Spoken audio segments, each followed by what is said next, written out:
The sound of Ethan's cold, rough voice cut through the air like a blade. "Have you seen enough?" Susan froze mid-step, her heart plummeting into her stomach. Her cheeks flared, blazing with heat as though she'd been caught red-handed. Her eyes darted away, frantically searching for something, anything else to focus on. Getting a grip, she scolded herself. "You've seen Jacob's perfect face for years. How is this any different?" Yet the pulse hammering in her ears told a different story. I brought you food," she stammered, her voice wavering. She held up a steaming bowl like a shield. "You'd better eat it soon, or the pasta will clump together." Without waiting for a reply, she hurried to the dresser and placed the bowl down, her gaze glued to the floor. "Just leave," she thought. "Leave before you embarrass yourself further." But as she turned to flee, her foot snagged on the edge of the mat. A startled yelp escaped her lips as she stumbled forward, arms flailing for balance. For a brief, heart-stopping moment, her hand brushed against something warm and solid: skin. Her stomach flipped. Gravity took over, and she landed face first on the soft mat with an ungraceful thud. The room spun as she groaned, her palms pressing against the floor.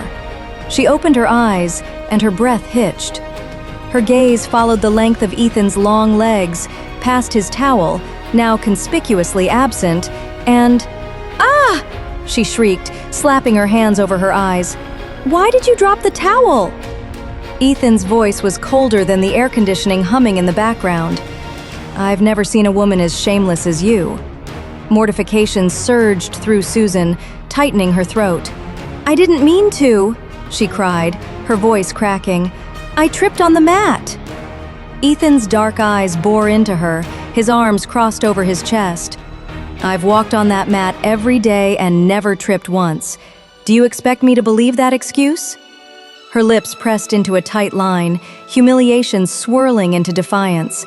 A spark of mischief lit in her eyes. She blinked up at him, her lips curving into an awkward, sheepish smile. "Maybe, after getting a glimpse of your godlike body, my mind went blank, and I lost focus." His brows shot up, his irritation sharpening. "So you're blaming me now?" "No, not at all," she said hurriedly, her hands raised in surrender. "It's entirely my fault, 100%. His expression remained unmoved, his gaze unwavering. "Stop staring and get out." "Yes, of course." Susan scrambled to her feet, stumbling slightly in her haste to escape. She spun toward the door, eager to put as much distance as possible between herself and this mortifying moment. "Wait!" Ethan's barked command froze her mid-step. Her pulse spiked as she turned slowly, her wide eyes meeting his. "Give me my towel," he said flatly, his tone dripping with irritation. Her gaze dropped to her hands, and her stomach dropped. To her horror, she realized she was clutching the towel as if it were her lifeline. Heat flooded her face, her embarrassment reaching new heights. "Here!" she squeaked, thrusting the towel toward him without meeting his eyes. Ethan snatched it from her grasp, his jaw tight, though the faintest hint of red tinged the tips of his ears. Susan didn't linger to confirm her suspicion.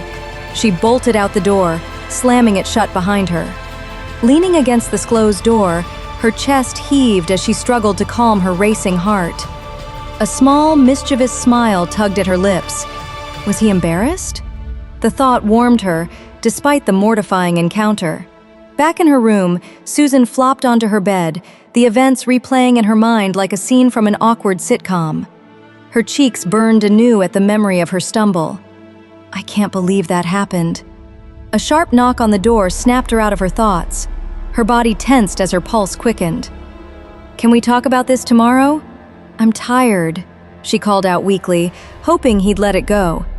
Ethan's calm, firm voice carried through the door. "Do you always sleep with the lights on?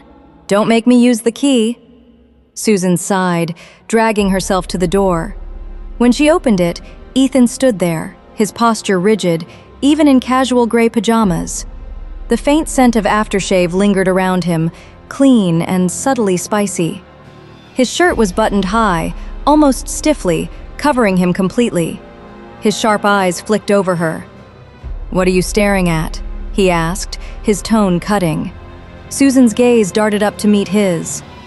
"Nothing," she mumbled, her voice faltering. "Then why do you look so guilty?" His brow arched and he stepped closer, his towering frame making the small space feel even tighter. Her throat tightened under his intense stare. "What about you?" she shot back, her tone sharper than she intended. "What are you looking at?"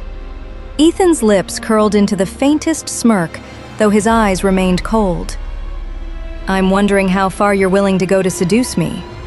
Susan's cheeks flamed, her bravado faltering.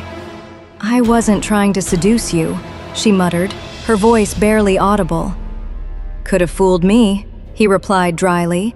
His gaze didn't waver, cutting through her flimsy defenses. She crossed her arms, forcing herself to hold his gaze. "I live here too, remember? Why don't you leave if you're so uncomfortable?" Ethan's smirk faded, replaced by a more serious expression. "I'll give you money to rent a place. It's not appropriate for us to live under the same roof." Susan's breath hitched at his words. "How is it inappropriate? We're married, legally."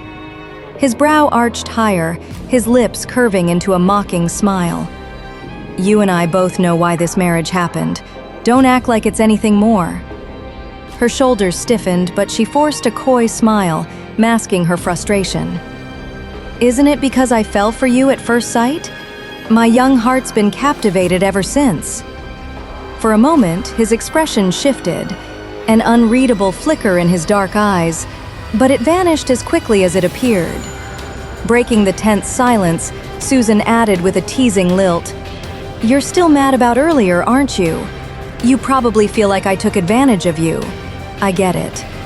She bit her lip, hesitating just enough to draw his attention, then tilted her head playfully. "What if I make it up to you? I'll show you what I've got too." Her fingers moved to the top button of her pajamas, her lips curling into a mischievous grin. Ethan's gaze darkened for a brief moment, a flash of something sharp and heated, before he abruptly turned on his heel. His steps were heavy, and the door slammed behind him, his voice trailing through the hallway. "You're outrageous." Alone again, Susan let out a shaky breath, her pulse still racing. Her gaze dropped to her still-buttoned pajamas, and a soft laugh escaped her lips. "He ran before I even showed anything." Despite the tension, a small smile tugged at her lips. For all his icy demeanor, Ethan had his boundaries. A gentleman with a bad temper. How rare. But as the evening wore on, doubt crept in. She leaned back against her pillow, her smile fading. Is it really worth chasing someone who doesn't seem to care? To listen to the full audio series, install the Pocket FM app now.